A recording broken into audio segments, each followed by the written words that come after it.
seberapa lu invest di konten itu, potensi untuk videonya makin GG lah itu yang makin mungkin. Sombong yang positif, anjay. Sorry. Jadi hati-hati dengan apa yang kamu post. Karena bener, di era sekarang untuk memfitnah orang itu banyak. Friends TVD, Friends of Creativity.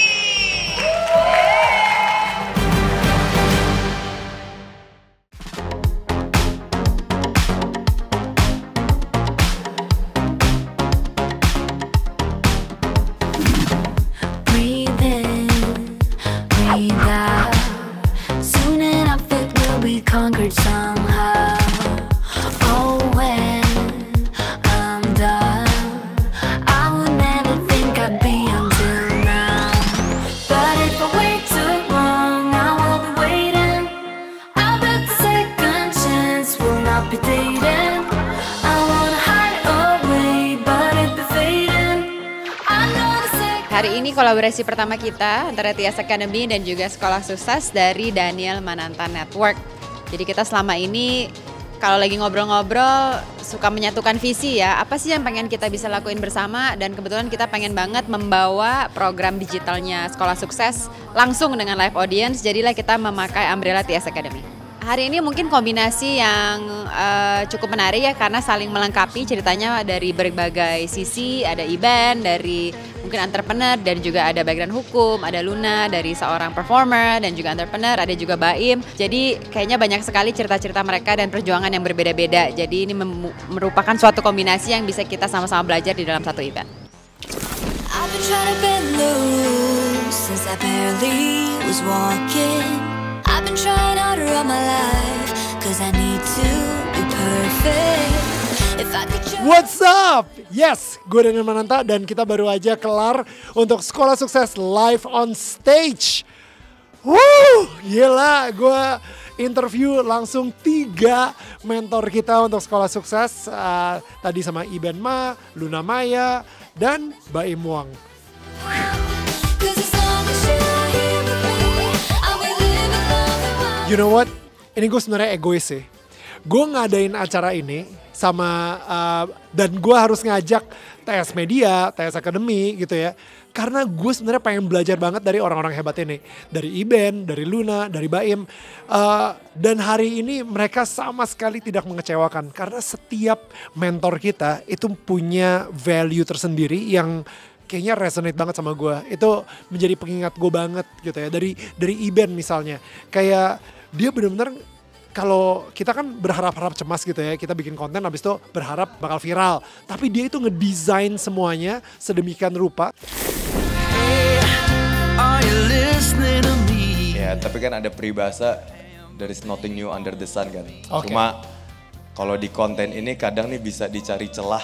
Gue nih menyajikan something new itu kayak gimana? Pernah nggak ada si video, well bukan pernah nggak ya, maksudnya lu mikir, wah ini video bakal pecah dengan modal sebesar ini, kita beli 5 Samyang yang mahal banget, dan lain-lain, ternyata yang nonton gak nyampe 1 juta gitu. Oh pernah sih, waktu itu di YouTube, di TikTok juga sering sih kayak gitu. Oke.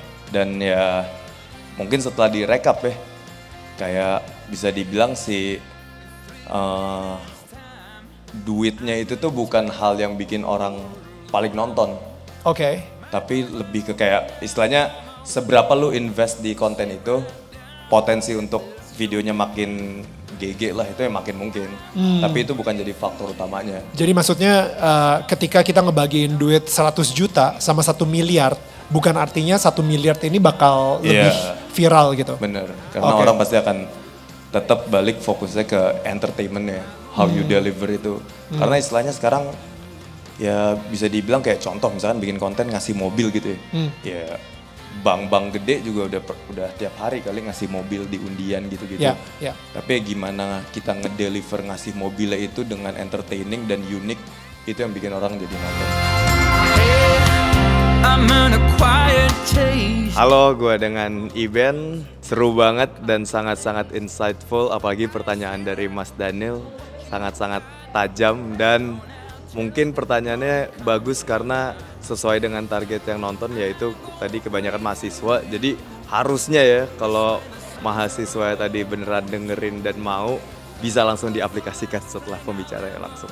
Mungkin biar lo ada pandangan dari real world, bukan real world ya, dari praktisi yang langsung terjun ke lapangan, pengaplikasiannya kayak gimana, terus experience mereka gimana. Jadi biar bisa lebih belajar, karena gue pun juga sekarang pun gue masih sering banget bayar untuk datang ke webinar ataupun seminar untuk gue belajar juga. Jadi ya pada datang. I don't even care who I run from. You're on my mind. Kalau misalnya dari Luna, wow, gila, Luna real banget.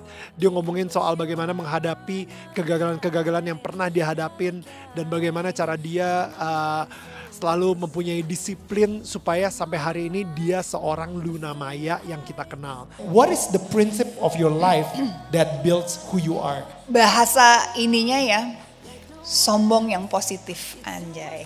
Sorry. Oke. Maaf, keceplosan gue. Anjay. Jadi kenapa aku bilang gitu? Karena kayak ada perasaan nggak mau dikalahin gitu loh.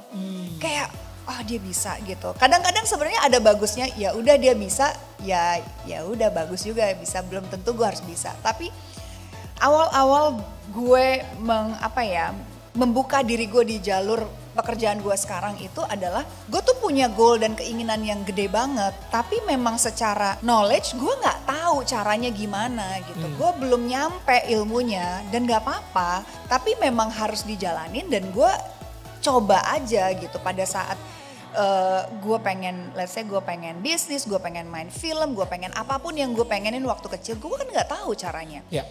Tapi somehow karena keinginan dan mungkin ada, kalau kita afirmasi itu seperti doa juga ya, yang kita ulang-ulang di kepala kita, akhirnya entah kenapa jalan itu terbuka aja. Kalau dibilang gagal, banyak sekali gagal. Dan masalah datang bertubi-tubi, yes, until today di kerjaan gue juga ada masalah yang menurut gue besar banget gitu. Tapi gue kayak, gue bisa selesaikan ini, cuma masalah waktu aja gitu. Wow. Tapi ya memang seseorang yang resilient itu menurut gue perlu banget untuk menggapai cita-cita yang kita mau.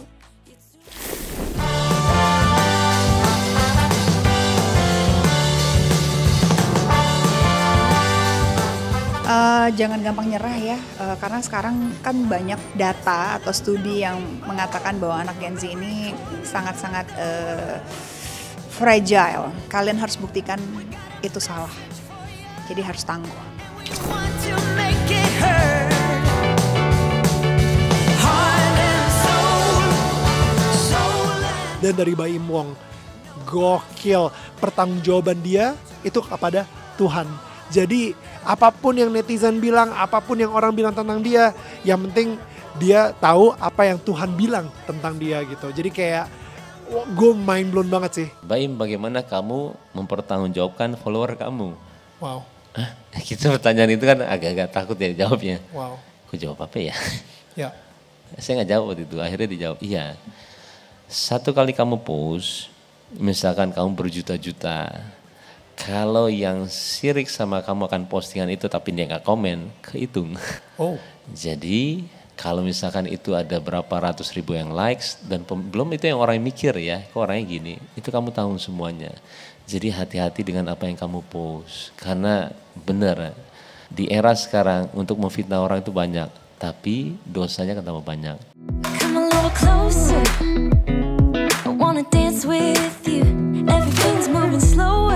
Mudah-mudahan banyak manfaatnya. Nggak tahu juga seberapa di dalam itu seberapa banyak orang. Cuman sedikit orang pun kalau satu kita bisa mengubah jalan hidupnya, persepsi mengenai sukses, apalagi dia menjadi sukses, wih itu berkahnya banyak.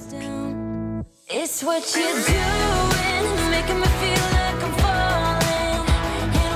Mungkin kalau dari aku satu kata sih sebenarnya keren banget ya. Baru untuk hal-hal lainnya sebenarnya sangat memotivasi untuk anak-anak muda, baik dari komunitas kita entrepreneur ini sangat-sangat sesuai gitu. Apresiasi banget untuk Kak Luna Maya, dia menginspirasi untuk kaum-kaum perempuan bagaimana jatuh, gagal lagi, bangkit dan sebagainya. Dia tetap bangkit lagi sampai sekarang dia berhasil dan sukses. Prinsip hidupnya adalah sehat, itu mahal.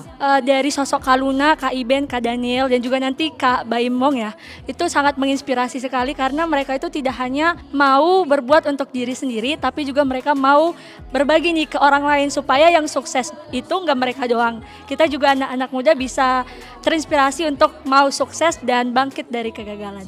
Kalau misalnya lo masih muda, kalau misalnya lo masih mempunyai ruang untuk gagal, ruang untuk salah, lakukan sebanyak-banyaknya. Dan jangan takut untuk buat kesalahan atau buat kegagalan gitu. Karena gue yakin ketika kita mempunyai grit, kita mempunyai perseverance, kita akhirnya akan mendapatkan kesuksesan yang kita nanti-nanti.